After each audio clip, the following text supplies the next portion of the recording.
Nous sommes ici dans la plus grande forêt du bassin du Congo, la forêt équatoriale, la plus grande forêt du Nord. Et nous sommes venus donc toucher du doigt, voir ce beau paysage, cette forêt qui a encore cette capacité, en tout cas de haut niveau, à nous protéger contre les effets du changement climatique, malgré les promesses et les réglementations prises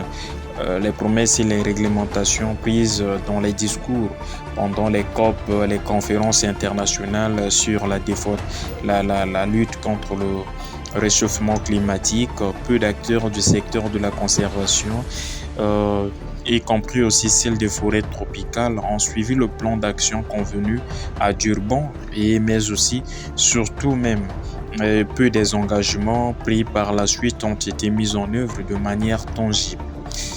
Dommage encore quand vous constatez qu'il y a dans certains cas même les orientations stratégiques sont relativement nouvelles et leur mise en œuvre peut être entravée par le manque des ressources. Les ressources, mais il faudrait donc les financements parce que lutter contre le changement climatique, c'est mettre en place les plans stratégiques adéquats et surtout le financement, surtout les moyens afin de lutter contre le changement climatique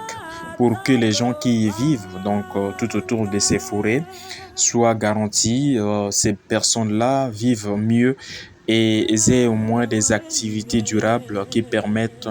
aussi à eux de vivre, surtout aussi à préparer l'avenir de leur progéniture. Mais malheureusement, comme démontré dans beaucoup d'études, les promesses et les obligations, même les plus anciennes, ne sont pas non plus concrétisées dans le bassin du Congo. Et ça, vous voyez que les droits des communautés locales et des peuples autochtones continuent d'être largement négligés ou alors bafoués, violés par les acteurs de la conservation, malgré la mise à disposition donc indéniable des fonds abondants pour les programmes de conservation. Par ailleurs, et en 2008, l'Union internationale pour la conservation de la nature, et là on peut constater, a officiellement reconnu les injustices envers les peuples autochtones qui ont été et continuent d'être perpétrées au nom de la conservation de la nature. Alors à cela, la déclaration même des Nations Unies aussi des droits des peuples autochtones, DDPA en sigle, a été donc approuvée par l'UNICN dans sa résolution plus de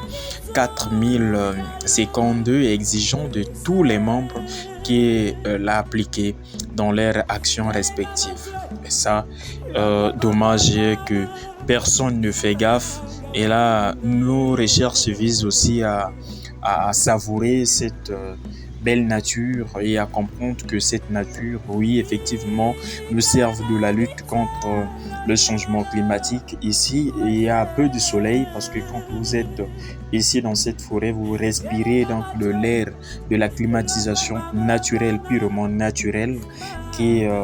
ne sort pas de quelque part où on a pollué. Ici, cette forêt, quand vous constatez, l'homme n'a pas assez touché, n'a pas été détruit encore plus que ça par l'homme, comme nous voyons dans d'autres forêts. Ici, le bassin du Congo nous présente encore ses merveilles et surtout sa beauté, même du paysage en regardant cela encore vert, ça garde encore sa couleur naturelle. Vous voyez que les feuilles sont vertes et ainsi de suite. Ce paysage, oui, nous sommes très très engagés à surtout ces engagements, nous voulons que même les acteurs du secteur de la conservation, même ce secteur-là, de la lutte contre le changement climatique, la faune et de la flore, de la protection de la faune et de la flore, puissent y investir, rester beaucoup plus dans ce secteur, rester, travailler plus des stratégies afin de faire en sorte que ces domaines soient un domaine porteur d'emplois, porteur de la vie durable, porteur même des emplois aussi durables, surtout de la bonne vie pour les populations, surtout du monde et surtout les populations qui vivent dans ce secteur. Mais dommage est que moins de stratégies, beaucoup de stratégies, mais moins d'actions, beaucoup de discours, mais pas de concrétisation, pas de mise en œuvre. Et voilà, ces forêts, oui, ça nous présente ce paysage. Tout le monde en dit tout le monde dit que la forêt du bassin du Congo doit être protégée. Mais donc, sur quelle base, sur quelle fin nous devons donc protéger ces forêts, faire en sorte que ces forêts ne soient pas seulement des mots, des discours, des slogans dits par les grandes puissances qui n'arrivent pas à investir. Non, je pense que mon pays, la République du Congo, fait des grands efforts pour essayer de lutter, de protéger cette forêt du bassin du Congo afin de lutter contre le changement climatique et aider le monde, puisque les catastrophes naturelles ne sont plus aujourd'hui des simples slogans ni des mots, mais nous voyons tous comment le changement climatique bat au plein fouet le monde entier. Surtout, c'est des pays les moins pollués, les pays qui polluent moins, qui sont beaucoup plus frappés ces inondations. Nous avons constaté les tempêtes, nous avons constaté beaucoup de choses, même en RDC, là, tout autour de nous, du bassin du Congo. Nous avons constaté ce volcan de Nyiragongo. C'est pas du tout normal. Nous devons donc travailler en sorte que cela ne soit pas des vains mots et surtout une concrétisation. Donc nous en appelons, nous sommes des jeunes du Congo, nous appelons donc aux communautés internationales de passer directement aux actions et de lancer des stratégies qui peuvent corroborer avec les actions et qui vont donc s'accompagner par des actions sur le bassin du Congo, cette forêt, afin de protéger, afin de faire en sorte que